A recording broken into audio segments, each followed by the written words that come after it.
Hello friends, मैं हूं Sukriti Srivastava. Hello students, मैं हूं Sukriti Srivastava, professor Sukriti Srivastava from Truba college and I am teaching software architecture. और स्पेशली मैं ये वीडियो बना रही हूँ हिंदी में सो दैट आपको ये वीडियो क्लियर हो जाए अच्छे से। आप जैसा कि जानते ही हैं कि ले ऑफ हुआ था पेंडेमिक के दौरान, काफ़ी सारे लोगों ने अपनी जॉब्स को लूज़ किया है, लेकिन उसके बाद अब बहुत अच्छी अपॉर्चुनिटीज़ अवेलेबल हो गई हैं।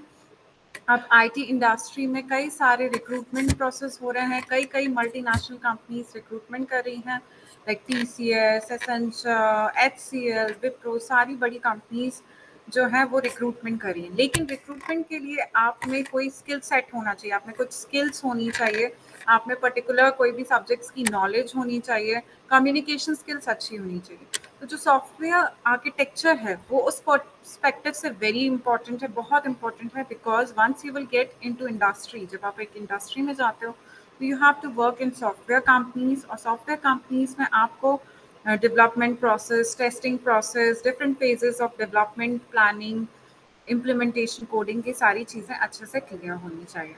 तो we will be talking about few software models like जो कि आजकल बहुत ज़्यादा यूज़ हो रहे हैं इन अवर इंडस्ट्रीज, लाइक वाटरफॉल मॉडल तो पहले यूज़ होता था, अब उतना यूज़ नहीं हो रहा है। एजाइल मॉडल जो है that is most widely use model in Facebook, Netflix, और भी जो भी आप इंस्टाग्राम कहीं भी देखोगे तो एजाइल मॉडल यूज़ होता है। एजाइल मॉडल क्यों यूज़ होता है ये भी I will be telling you in today's sessions, in today's lecture. तो ये सॉफ्टवेयर डेवलपमेंट मॉडल्स पढ़ना बहुत इंपॉर्टेंट है, इसके क्या क्या प्रोज हैं, कॉन्स हैं, कैसे ओवरकम किया इन सब में। तो ये सब चीज़ें आपको पता होनी चाहिए so that in the time of interview you could answers all the questions that are asked for you. Okay, so without any delay, let's get started. मैंने जो पीपीटी प्रिपेयर किया है, I will be telling you about that. आज के जो session है, आज का जो लेक्चर है, उसमें I will be telling you about various software models. जो भी सॉफ्टवेयर मॉडल्स अभी एग्जिस्टिंग हैं, डिफरेंट जो मल्टीनेशनल कंपनीज हैं, जो भी स्टार्टअप्स हैं, वो कौन से सॉफ्टवेयर मेथोडोलॉजी को यूज़ करते हैं। हमने different phases of software development पहले ही पढ़ चुके थे, तो now we will be studying about different software models.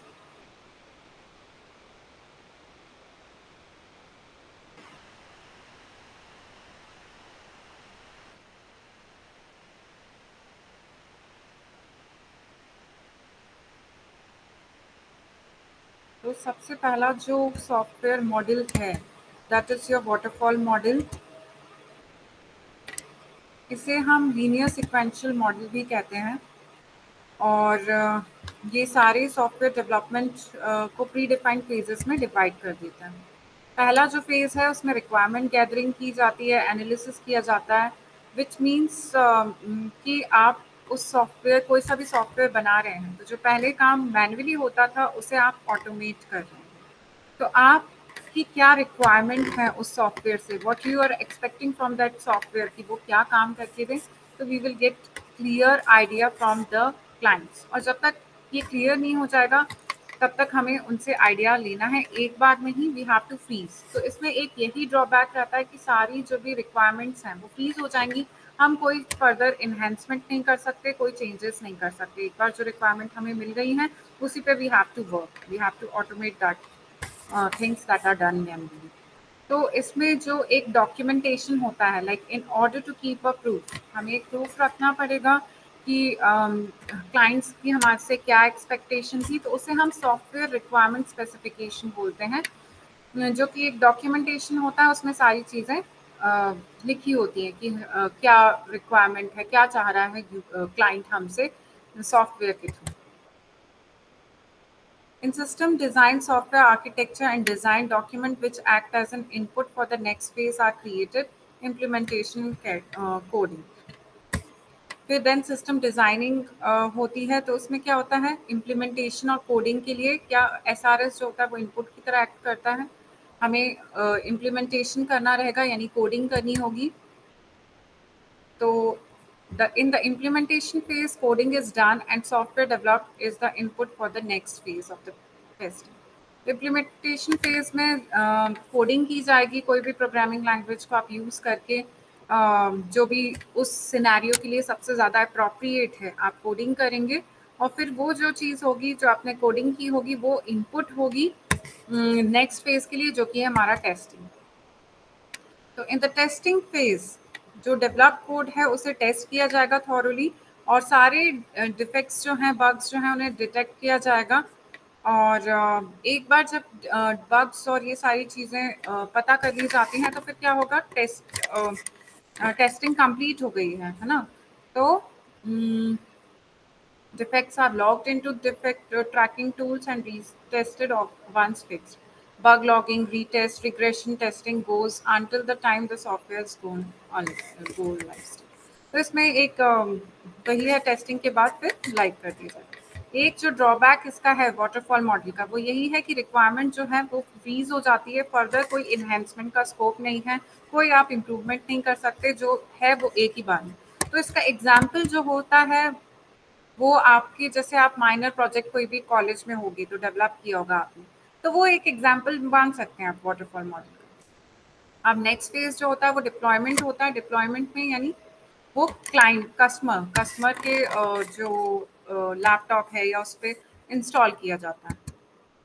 तो ये सारे फेजेस होते हैं. सबसे पहले रिक्वायरमेंट एनालिसिस किया जाता है, फिर सिस्टम का डिज़ाइन किया जाता है, ब्लूप्रिंट किया जाता है, इम्प्लीमेंटेशन दैट इज़ हमारी कोडिंग को कहते हैं, फिर टेस्ट किया जाता है, और फिर सिस्टम को डिप्लॉय कर दिया जाता है, और फिर मेंटेन.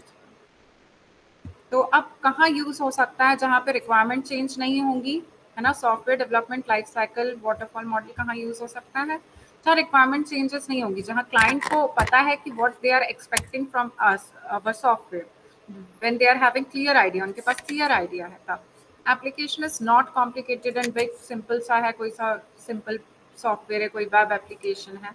प्रोजेक्ट छोटा है, रिक्वायरमेंट क्लियर है, इन्वायरमेंट बहुत ही स्टेबल है, टेक्नोलॉजी और टूल्स जो हैं वो डायनामिक हैं और स्टेबल हैं, रिसोर्सेज जो हैं वो वेल ट्रेन्ड है. तब एडवांटेजेस भी हैं.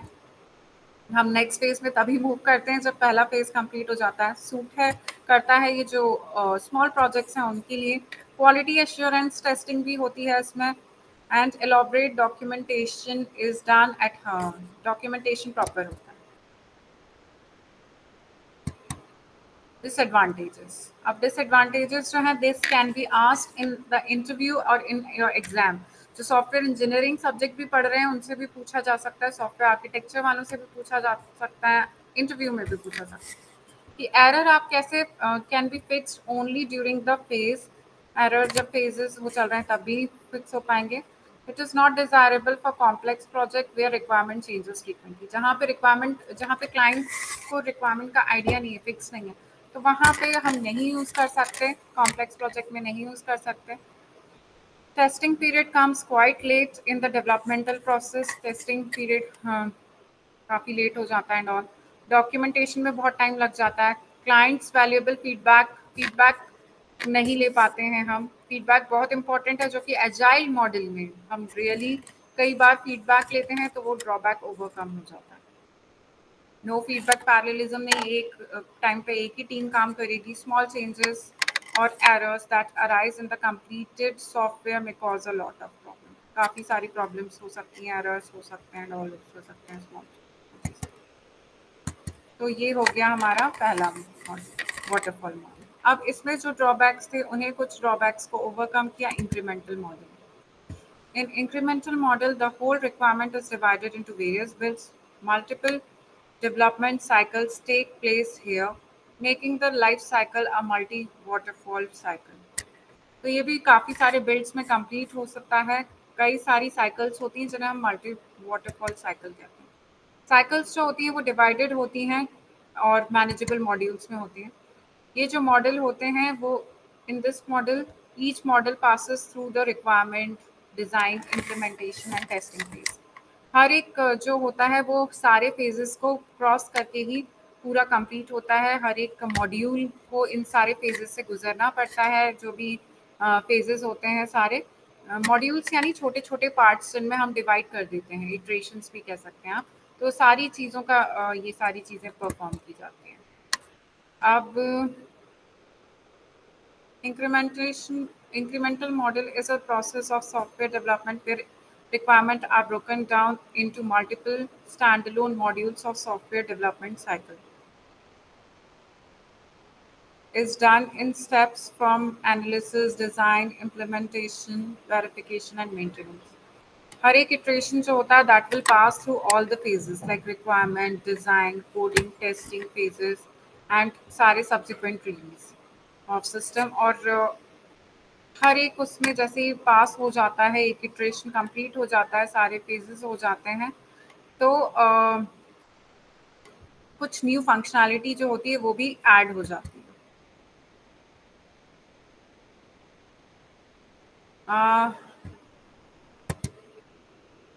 Just a minute.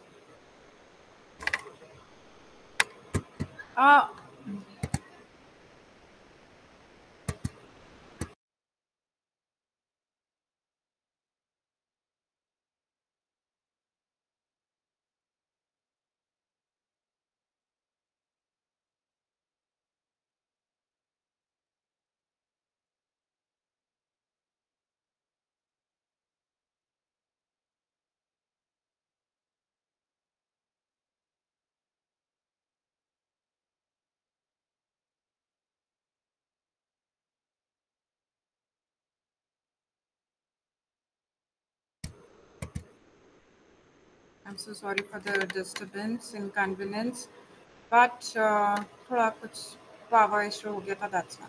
सो हम इंक्रीमेंटल मॉडल के बारे में डिस्कस कर रहे थे कि इसमें डिफरेंट मॉड्यूल्स को डिफरेंट डिफरेंट फेजेस से गुजरना पड़ता है और तभी जाके पूरी कंप्लीट होती है। तो फॉर एग्जांपल यहाँ पे मैंने एक मोनालिसा का एग्जांपल लिया, ये हमें कंप्लीट पिक्चर बनानी है। तो फर्स्ट इंक्रीमेंट हमने उसका फेस ले लिया, फिर सेकंड में उसके लोअर बॉडी पार्ट, फिर थर्ड में पूरा कंप्लीट कर दिया। तो when we work incrementally we are adding piece by piece, but expect that each piece is fully finished, है ना। तो हम एक एक पीस ऐड करते जा रहे हैं, लेकिन हमारी एक्सपेक्टेशन है कि हर पीस अपने आप में पूरा कंप्लीट हो। Thus keep on adding the pieces. हम तब तक pieces edit करते रहेंगे जब तक चीज़ें complete नहीं हो जाएंगी। As in the image above, a person has thought of the application. ये पूरा एक complete application sort of है।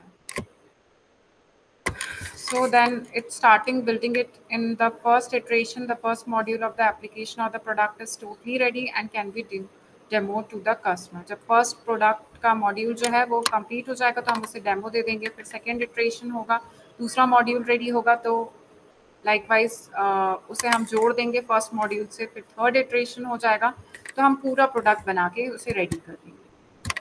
तो फॉर एग्जांपल ये हमारे बिल्ड्स हैं, डिफरेंट डिफरेंट मॉड्यूल्स, सारे बिल्ड्स जो होंगे वो डिफरेंट फेजेस को पास करेंगे, design and development, testing, implementation, दूसरे मॉड्यूल को भी, फिर लास्ट में हम इन सभी बिल्ड्स को इंटीग्रेट कर देंगे यानी जोड़ देंगे।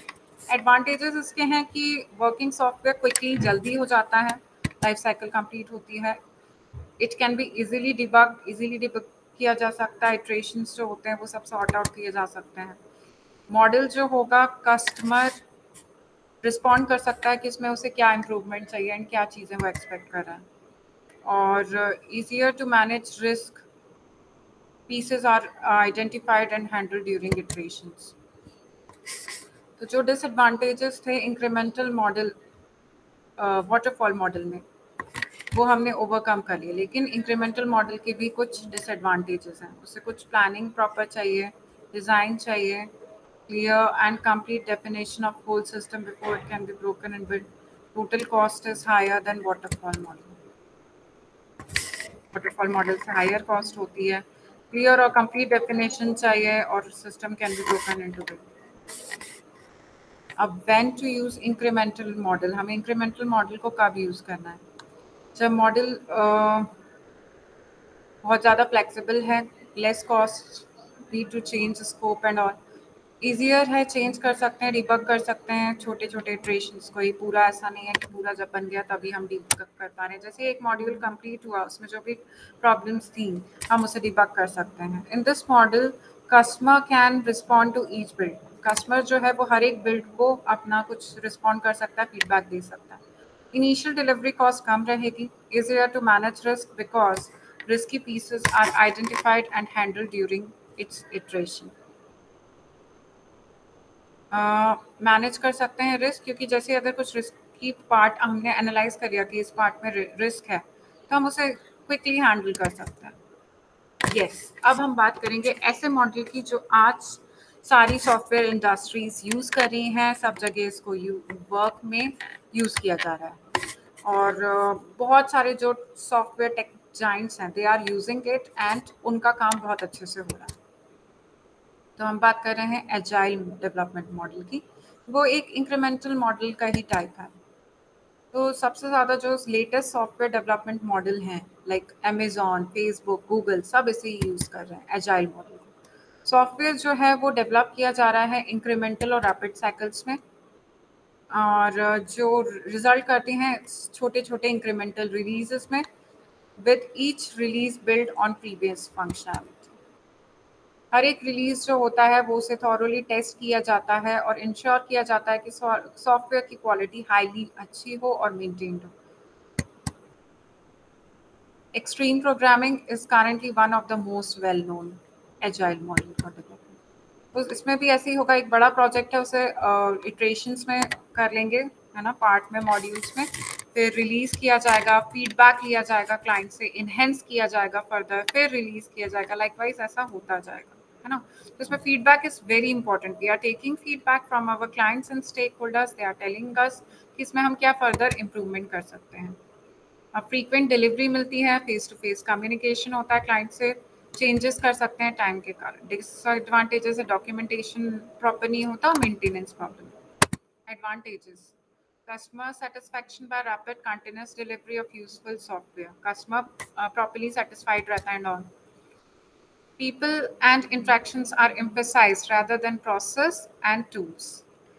ठीक है, तो मेन फोकस होता है लोगों पे और जो इंटरेक्शंस उनसे कम्युनिकेट किया जा रहा है, जो उनकी रिक्वायरमेंट है उस पर.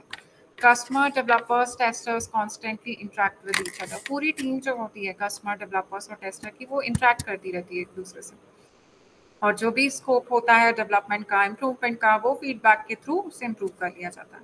वर्किंग सॉफ्टवेयर जो होता है इस डिलीवरी बहुत ही फ्रीक्वेंटली डिलीवर किया जाता है, weeks rather than month. Week में करा जाता है, मंथ्स भी नहीं लगते, काम जल्दी क्विकली होता है काम. Face to face conversation best form होता है कम्युनिकेशन का. तो I suggest keep you have some kind of, you have to make some kind of changes in your software. तो इट्स बेटर कि you set up a call और meeting, आप face to face communicate करके discuss कर लें कि क्या changes करने हैं. तो वो एजाइल मॉडल में ये प्रॉपरली एम्फेसाइज किया जाता है, ये चीज़ें फॉलो की जाती हैं. Close daily cooperation between business people and developers. Continuous attention to technical and excellent goods design. Regular adaptation to changing circumstances. Even late changes in the requirement are welcome. तो ये सारी चीज़ें होंगी. नेक्स्ट मॉडल है हमारा prototype model. जैसा कि नाम पता चल रहा है कि आपको एक प्रोटोटाइप आप बना के दे देंगे, तो it's kind of toy type का होगा, जो कि जिसमें कुछ कुछ फीचर्स होंगे जो कि रियल मॉडल जैसे ही होगा, और वो क्लाइंट उसे यूज़ करेगा. तो हम रीड कर लेते हैं, स्लाइड में और स्पेसिफाई किया हुआ है. The prototype model requires that before carrying out the development of actual model, a working prototype of the system should be build. जब एक्चुअल सॉफ्टवेयर से पहले एक वर्किंग प्रोटोटाइप हमें बनाना रहता है. वो प्रोटोटाइप जो होता है एक टॉय इम्प्लीमेंटेशन कह सकते हैं. In many instances client only एक जनरल व्यू ही मिलता है ना सॉफ्टवेयर का. तो ऐसे सिनेरियो में जहाँ पे एब्सेंस होती है डिटेल्ड इन्फॉर्मेशन की, पता नहीं होता क्लाइंट को ही, कई बार दे डोंट नो कि what kind of software they want to build, what kind of software they are expecting कि ये क्या काम ऑटोमेट करे प्रॉपर्ली, उन्हें थोड़ा ही आइडिया होता है. तो ऐसे सिनेरियो में हम ऐसा नहीं कहेंगे कि हाँ भाई आप पहले पता करके आओ, कुछ आते क्या हो फिर आना, नहीं. We want to make our clients, so what we will do is हम उन्हें थोड़ा थोड़ा बना के उनका इंट्रैक्शन करवाएंगे सॉफ्टवेयर से, सो दैट ईजी होगा उनके लिए भी समझ पाना कि अब फर्दर वो क्या चाह रहे हैं. Next is the goal of a prototyping based develop process is to counter the first two limitations of waterfall model. जो पहली दो लिमिटेशंस थी वाटरफॉल मॉडल की कि रिक्वायरमेंट फ्रीज हो जाती है, फर्दर चेंजेस नहीं कर पाते, तो वो ओवरकम कर लिए, है ना. तो instead of freezing requirement before and design और coding can proceed, a throw away prototype is built to help understand the requirement, ना? मतलब फ्रीज करने से पहले बिफोर एंड डिजाइन और कोडिंग कैन प्रोसीड एक थ्रो अवे प्रोटोटाइप बना लिया जाता है. तो prototype is based on the currently known requirement. Development of prototype undergoes सारे फेजेस के अंडरगो करता है जाता है. By using this prototype client can get actual feel मिलता है क्लाइंट को, because the interaction with the prototype can enable the client to better understand the requirement of the design system, है ना? कि हमारे पास एक मॉडल आ जाता है तो अब क्लाइंट उसे यूज कर सकता है तो वो बेटर अंडरस्टैंड कर सकता है कि और आगे फर्दर वो क्या इनहेंस कराना चाह रहा है, क्या रिक्वायरमेंट. कहाँ यूज होता है प्रोटोटाइप मॉडल? जहाँ पे कोई मैनुअल नहीं है, कोई प्री डिटरमाइंड रिक्वायरमेंट्स नहीं है, कॉम्प्लिकेटेड और बड़े सिस्टम्स प्रोजेक्ट्स में. In such situations, letting the client play with the prototype. हम जब क्या करते हैं प्रोटोटाइप दे देते हैं उसे, तो हमें वैल्यूएबल इनपुट मिल जाता है कि फर्दर हमें क्या करना है. वही सारे फेजेस होते हैं जो हम लोगों ने पहले डिस्कस किए हैं. रिक्वायरमेंट गैदर की जाती है, फिर कोई डिज़ाइन बनाया जाता है, प्रोटोटाइप बनाया जाता है, कस्टमर इवेलुएट करता है, बताता है कि उसे और क्या करना है, रिफाइन करता है, एंड देन फाइनल प्रोडक्ट बनता है. प्रॉब्लम्स हैं इसमें, कॉस्टली होता है प्रोडक्ट. पुअर डॉक्यूमेंटेशन क्योंकि कंटिन्यूसली चेंज हो रही है रिक्वायरमेंट एंड ऑल. वेरिएशंस भी बहुत होते हैं रिक्वायरमेंट में. कस्टमर की डिमांड कुछ, the actual product to be deliver soon after seeing. हाँ, कभी कभी वो जल्दी डिमांड कर देता है, जैसे इसने प्रोटोटाइप देखो उसे हाँ फर्दर जल्दी जल्दी चेंजेस करो and all. There may be suboptimal solution because of developers in hurry to build prototypes. Customer ने कभी कभी सेटिस्फाई नहीं होता एंड ऑल. कितने इटरेशंस होंगे ये सब भी डिटरमाइन करना पड़ता है ना, कॉम्प्लेक्सिटी भी बढ़ाता है. Next model is your spiral model. अब जैसा कि आप देख रहे हो लूप्स में होता है, स्पायरल्स में होता है ये मॉडल. तो बात करते हैं इसके बारे में. स्पायरल मॉडल जो होता है सबसे ज़्यादा common most important software development life cycle model होता है. जब भी आप कहीं भी गेट में भी क्वेश्चन आए या फिर कोई भी पूछे रिस्क के बारे में बात करें तो आपको समझ जाना है कि they are talking about spiral model. तो ये एक सबसे ज़्यादा important software development life cycle है जो कि प्रोवाइड करती है रिस्क हैंडलिंग, है ना. जैसा कि आप देख रहे हैं डायग्रामेटिक रिप्रेजेंटेशन वो एक लूप की तरह दिख रहा है आपको, है ना. It looks like a spiral जिसमें बहुत सारे स्पायरल की तरह दिख रहा है जिसमें कई सारे लूप्स हैं. तो अब एग्जैक्ट नंबर जो होते हैं लूप्स के, स्पायरल्स के, वो सारे प्रोजेक्ट्स पे डिपेंड करते हैं कब हम सेटिस्फाइड हैं किस प्रोजेक्ट से, तो खत्म हो जाएंगे लूप, है ना. सबके अलग अलग होंगे. तो each loop of spiral is called phase of software development process, है ना. हर एक लूप जो है पूरा कंप्लीट वो एक फेज कहलाता है. 1 2 3 ऐसे like. Now the exact number of phases needed to develop the product can be varied by project manager. Decide करता है कितने फेजेस होंगे एंड ऑल, कितनी रिस्क है एंड ऑल.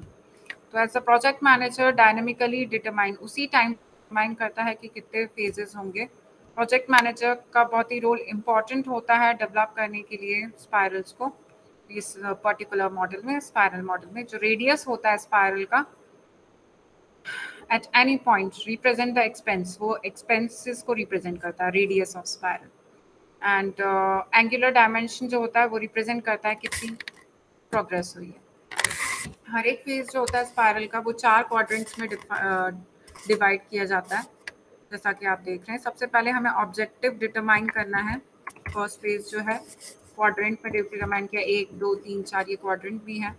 तो पहले में हमें क्या करना है, ऑब्जेक्टिव डिटरमाइन करना है. रिक्वायरमेंट हमने इकट्ठी कर ली, हमें पता है कि कस्टमर क्या चाह रहा है, ऑब्जेक्टिव पता है, एलॉबरेट करना है, फिर एनालाइज करना है इसको, और देन जो भी ऑल्टरनेटिव सॉल्यूशंस हैं पॉसिबल वो हमें सजेस्ट करना है. सेकेंड क्वाड्रेंट में सारे सॉल्यूशंस को इवैल्यूएट करना है और सबसे ज़्यादा ऑप्टिमाइज सॉल्यूशन यानी सबसे बेस्ट सॉल्यूशन कौन सा है वो हमें इवैल्यूएट करना है.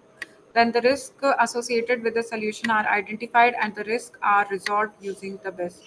फिर रिस्क कौन कौन सी हैं इससे एसोसिएटेड वो एनालाइज करके वो पॉसिबल जो बेस्ट सोल्यूशन है जिसमें सबसे कम रिस्क है उसे करना है.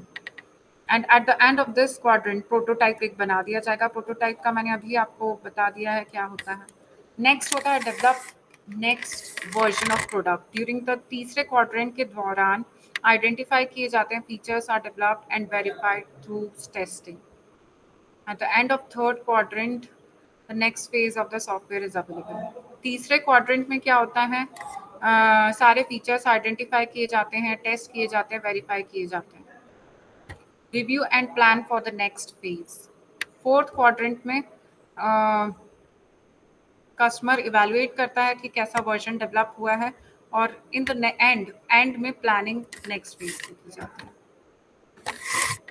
अब हम डिटरमाइन करेंगे सॉफ्टवेयर, कोई सा भी सॉफ्टवेयर है, हमें उसकी क्वालिटी को एनालाइज करना है ना. तो कैसे करेंगे हम एनालाइज? उनकी क्वालिटी कुछ पैरामीटर्स पे डिपेंड करती है, तो वो हम डिस्कस करेंगे नेक्स्ट क्लास में. Thank you so much. अगर आपको ये समझ में आया हो लेक्चर तो लाइक, सब्सक्राइब और कमेंट करना ना भूलें. इस सेशन में हमने waterfall model, prototype model, spiral model, iterative model, ये सारी चीज़ें पढ़ी हैं. इसके अगले सेशन में मैं आपको बताऊंगी कि आप क्वालिटी कैसे बता सकते हैं सॉफ्टवेयर्स की, किन पैरामीटर्स पे आप एनालाइज कर सकते हैं. कुछ बोहेम मॉडल होता है, दूसरा भी एक मॉडल होता है, तो वो हम नेक्स्ट सेशन में लेक्चर में कवर करेंगे. ये सब्जेक्ट बहुत ही इंपॉर्टेंट है क्योंकि सॉफ्टवेयर डेवलपमेंट कंपनीज बहुत हाई रिक्रूटमेंट कर रही हैं अभी. अगर आपको इस चीज़ की नॉलेज होगी तो आप अपने CV या रिज्यूमे में मेंशन कर सकते हैं. डिफरेंट सर्टिफिकेशन कर सकते हैं, SDLC पे, DevOps पे, और उसके बारे में भी हम आपको बताएंगे. तो thank you so much and have a great day.